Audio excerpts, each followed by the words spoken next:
Hello, and welcome to Guidance for Better Life. I'm really excited about today's story. My guest, Callie Sandman, a friend for many years and author, is going to share the most beautiful story about her dog, Callie, a black Labrador. But there's more to this story than typical young girl loves her dog. God's also involved in a special gift for Callie and for her. So I hope you stay tuned. Hi. Hi, Callie. Hi. Thanks for driving all the way up here. You drove from Richmond this morning up here to the mountains of Virginia. Yes. To talk about your doggie. Yes. You still love your dog. I love my dog. I still do. Now your dog, how long ago did you have Callie? She's passed now. We'll talk about that. When did you get her? How old were you when you got your dog? When I got Callie, I was late 20s.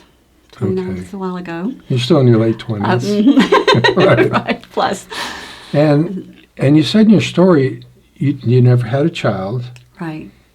And I think people can relate to this. She was literally felt like a daughter to you. You were so close. Yes. Mm-hmm. How many years did you have her? I had her almost 14 years. Wow. So we were very close. Kind of grew up a little bit together. And it was a beautiful experience for me to have her to nurture and love because I didn't have children and I lived alone. So That was like an outlet for all that love in your heart. You could pour it on your dog. Mm-hmm. People can relate to that. Mm-hmm. I mean, who doesn't like, well, some don't, but I love our dog. Even though she's goofy, I love her, everything about her, totally love her. Mm-hmm. Mm-hmm. So your story, tell us just a few things about Callie. She passed, and there's another part of the story where you got to see her again in a dream, and it's beautiful, but was she different than a normal black lab? Can you just tell us a few things about how your life with her before she passed? I think she was like most black labs. They're very friendly and loving and demonstrative of their love, and they just are happy all the time. And she was like that. Okay. She was like that, and we went. I took her with me places, and walked her around the neighborhood, and we bonded and had a. So she wasn't like a dog that always stayed home. If you went shopping or went out to the park, you would take her like you would take a child. Yes, I took her out, so she was special. So if you have a black lab out there, you relate. Yes. If you don't, I don't know if you can relate. And then the pearl of this story, the thing you're going to share with us, she passed. How old was she when she finally passed? She was almost 14. Okay. So she had a lot of age on her. She had grown, like I said, grown up together, Because sort of. you took good care of her. Took good care of her. That's pretty old for a large dog. Mm-hmm. Mm-hmm. And how did she pass?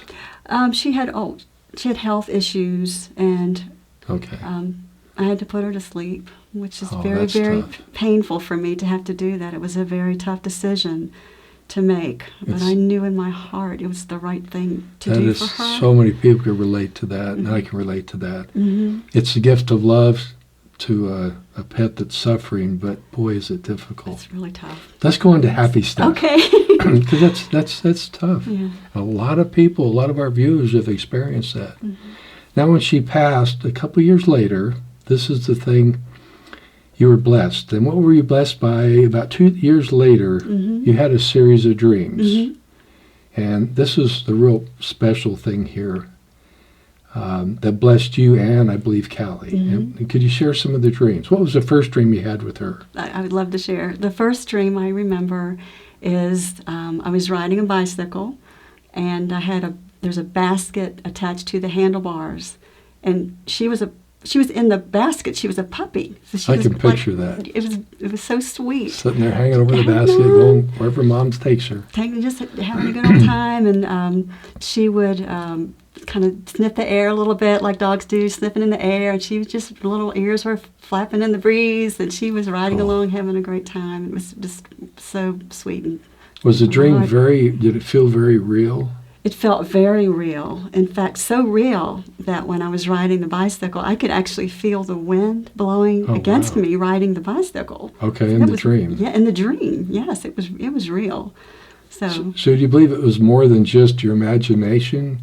Do you believe it was truly a gift? Who would give you a dream like that? Do you feel God allowed you to see Callie again? Yes, I know that God did.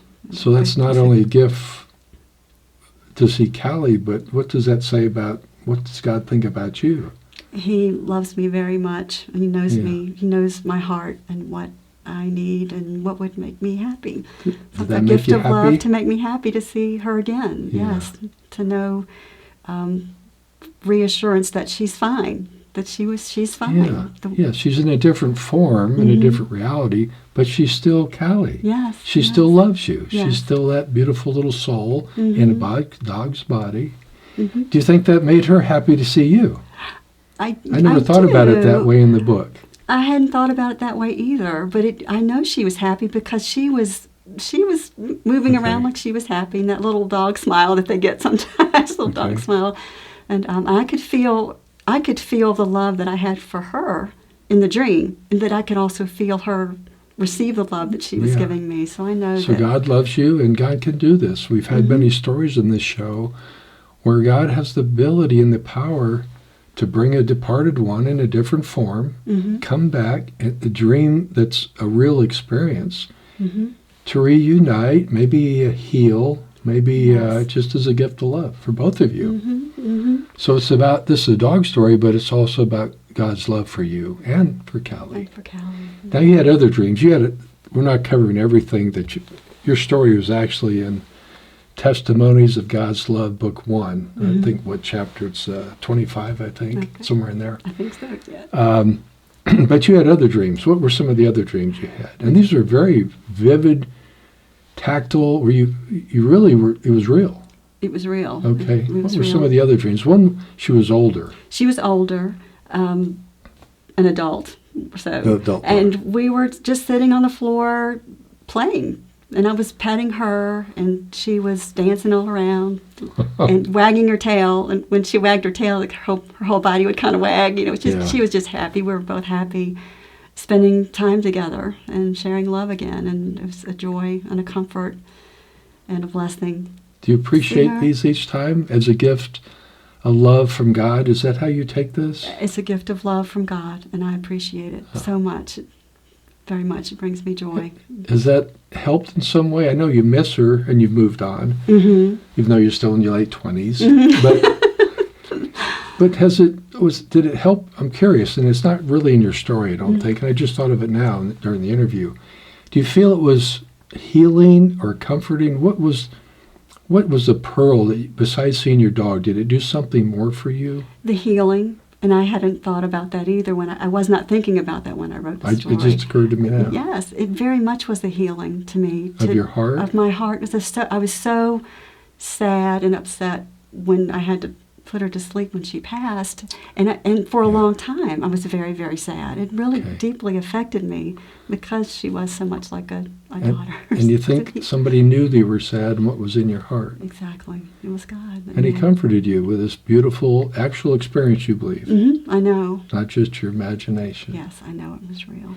So, and this is not, I wasn't going to talk about this in the interview. I was going to talk about your beautiful dog, Callie, and this gift of love from God. But did it do something for your relationship with God? That he would do something for you? Has it affected your relationship and your journey with God? That's a really good question. And thinking about it, it's so personal that it lets me know that God loves me, and he loves me personally for who I am. You're not just a number. Exactly. He knows you, everything about you. Everything about me. And he knew you were hurting. And he knew what would make it better. Absolutely. That love of your beautiful Labrador Retriever. Personal gift of love. Very personal. Yes, thank you. Is there anything else you'd like to share? I can't think of anything. Just how grateful I am for the dreams and the comfort and the fact that God loves me so much. Well, thank you for coming in today and driving a couple hours. You're welcome. Thank you. And God loves you personally. You're not just a number. He knows each of us. And sometimes things like this happen, and the reason we're doing this show is if you have an experience or a dream with a loved one or a pet, if you don't potentially accept that it's real and it's truly a gift of God, then you don't accept the blessing. And if you at least consider that your experiences are real, much like Kathy's, and other people have these experiences, God loves us all just the same, then you're more likely, I hope, after hearing these stories on this show, to recognize that maybe it is a gift of love from God. It's not a random thing. And then that allows you to actually accept the gift.